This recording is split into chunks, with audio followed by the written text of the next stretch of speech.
अपने बच्चों को फीड के बाद बर्प करवाना है, डिकार दिलवाना है, तो उसका प्रॉपर तरीक़ाकार क्या है। वीडियो में इस डमी के साथ मैं आपको इस हवाले से बता दूंगा कि बच्चे को दूध पिलाने के बाद आपने बर्प कैसे दिलवाना है, डिकार कैसे दिलवाना है।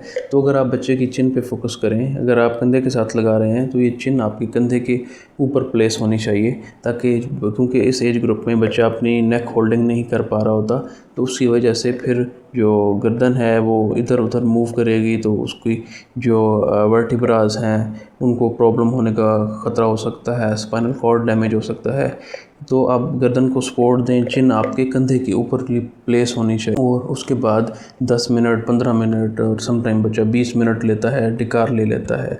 उसके अलावा अक्सर पेरेंट्स को हमने देखा है कि वो ज़ोर ज़ोर से कमर पे ऐसे ऐसे थपकी देने लग जाते हैं, तो उससे भी बच्चा अनकंफर्टेबल होता है। समटाइम तो उसकी वजह से ही बच्चा वॉमिट आउट कर देता है।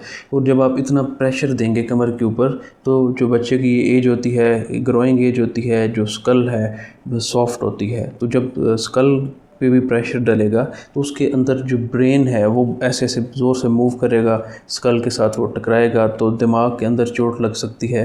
दिमाग के अंदर इस वजह से खून इकट्ठा हो सकता है, तो बेशुमार प्रॉब्लम होती हैं। तो आप हल्का हल्का से कमर पे ऐसे टैप कर सकते हैं, सूद आउट कर सकते हैं, लेकिन ज़ोर ज़ोर से आपने टैप नहीं करना होता। और उसके अलावा अगर आप गोद में बिठा के बच्चे को बर्फ़ दिलवा रहे हैं, तो अगेन आपने इस चीज़ का ख्याल रखना है कि जो बच्चे की गर्दन है आपने उसको सपोर्ट करना है। अगर आप बिठा भी रहे हैं तो ताकि गर्दन लैग ना करे और गर्दन को चोट ना लगे। तो इन कुछ चीज़ों का आपने ख्याल रखना है ताकि बच्चा इजीली बर्प कर ले। अपने बच्चों को फीड के बाद बर्प करवाना है, डिकार दिलवाना है, तो उसका प्रॉपर तरीक़ाकार क्या है। वीडियो में इस डमी के साथ मैं आपको इस हवाले से बता दूंगा कि बच्चे को दूध पिलाने के बाद आपने बर्प कैसे दिलवाना है, डिकार कैसे दिलवाना है। तो अगर आप बच्चे की चिन पे फोकस करें, अगर आप कंधे के साथ लगा रहे हैं तो ये चिन आपके कंधे के ऊपर प्लेस होनी चाहिए, ताकि क्योंकि इस एज ग्रुप में बच्चा अपनी नेक होल्डिंग नहीं कर पा रहा होता, तो उसकी वजह से फिर जो गर्दन है वो इधर उधर मूव करेगी, तो उसकी जो वर्टिब्रास हैं उनको प्रॉब्लम होने का ख़तरा हो सकता है, स्पाइनल कॉर्ड डैमेज हो सकता है। तो आप गर्दन को सपोर्ट दें, चिन आपके कंधे के ऊपर प्लेस होनी चाहिए। और उसके बाद 10 मिनट, 15 मिनट और समटाइम बच्चा 20 मिनट लेता है, डिकार ले लेता है।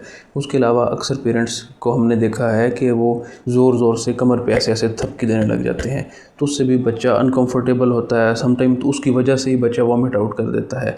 और जब आप इतना प्रेशर देंगे कमर के ऊपर, तो जो बच्चे की एज होती है, ग्रोइंग एज होती है, जो स्कल है वो सॉफ्ट होती है। तो जब स्कल पे भी प्रेशर डलेगा, तो उसके अंदर जो ब्रेन है वो ऐसे ऐसे ज़ोर से मूव करेगा, स्कल के साथ वो टकराएगा, तो दिमाग के अंदर चोट लग सकती है। दिमाग के अंदर इस वजह से खून इकट्ठा हो सकता है, तो बेशुमार प्रॉब्लम होती हैं। तो आप हल्का हल्का से कमर पे ऐसे टैप कर सकते हैं, सूद आउट कर सकते हैं, लेकिन ज़ोर ज़ोर से आपने टैप नहीं करना होता। और उसके अलावा अगर आप गोद में बिठा के बच्चे को बर्फ़ दिलवा रहे हैं, तो अगेन आपने इस चीज़ का ख्याल रखना है कि जो बच्चे की गर्दन है आपने उसको सपोर्ट करना है। अगर आप बिठा भी रहे हैं तो ताकि गर्दन लैग ना करे और गर्दन को चोट ना लगे। तो इन कुछ चीज़ों का आपने ख्याल रखना है ताकि बच्चा इजीली बर्प कर ले।